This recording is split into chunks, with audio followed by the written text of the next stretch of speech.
ఇవాల్టి రెసిపీలో పుదీనా రైస్ ఎలా చేయాలో చూద్దాం. వాటికి కావాల్సిన ఇంగ్రీడియంట్స్: 1 కప్ బాస్మతి రైస్ని ఒక 15 మినిట్స్ నానబెట్టి పెట్టుకోవాలి.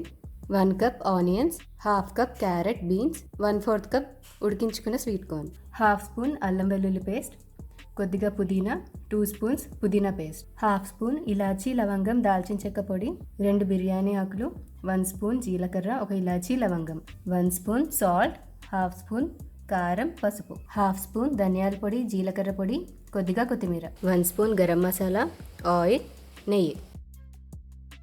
ఫస్ట్ రైస్ ఉడికించుకుందాం. నానబెట్టి పెట్టుకున్న బాస్మతి రైస్ని కుక్కర్లో వేసుకుందాం.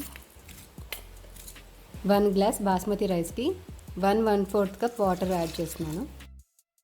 దీంట్లో ఒక బే లీఫ్, లవంగం, ఇలాచి, పుదీనా ఆకులు, ఒక 2-3 డ్రాప్స్ ఆయిల్, చిటికెడు సాల్ట్. స్టవ్ ఆన్ చేసి కుక్కర్ పెట్టి ఒక 1 విజిల్ వచ్చే వరకు దీన్ని ఉడికించుకోవాలి.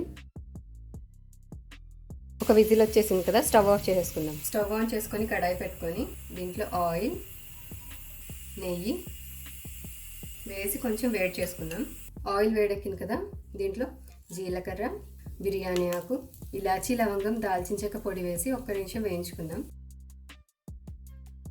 ఉల్లిపాయలు వేసి వేయించుకోవాలి.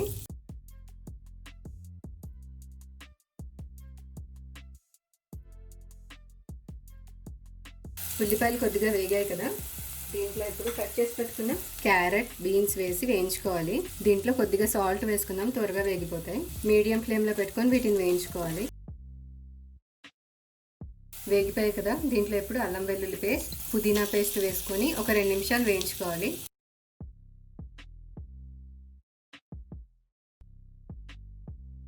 ఇవి వేగిపోయింది కదా, దీంట్లో ఉడికించి పెట్టుకున్న స్వీట్ కార్న్, పసుపు, కారం, ధనియాల పొడి, జీలకర్ర పొడి, గరం మసాలా, వీటిని ఒక 2 నిమిషాలు వేయించుకోవాలి. దీంట్లో ఉడికించి పెట్టుకున్న రైస్ వేసుకుందాం. వీటిని అంతటిని కలిపేసుకుందాం. ఇప్పుడు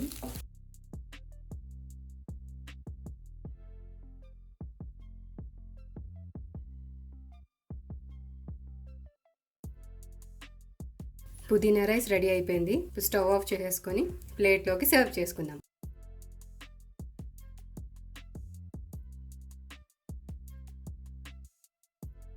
కొత్తిమీరతో గార్నిష్ చేసుకుందాం.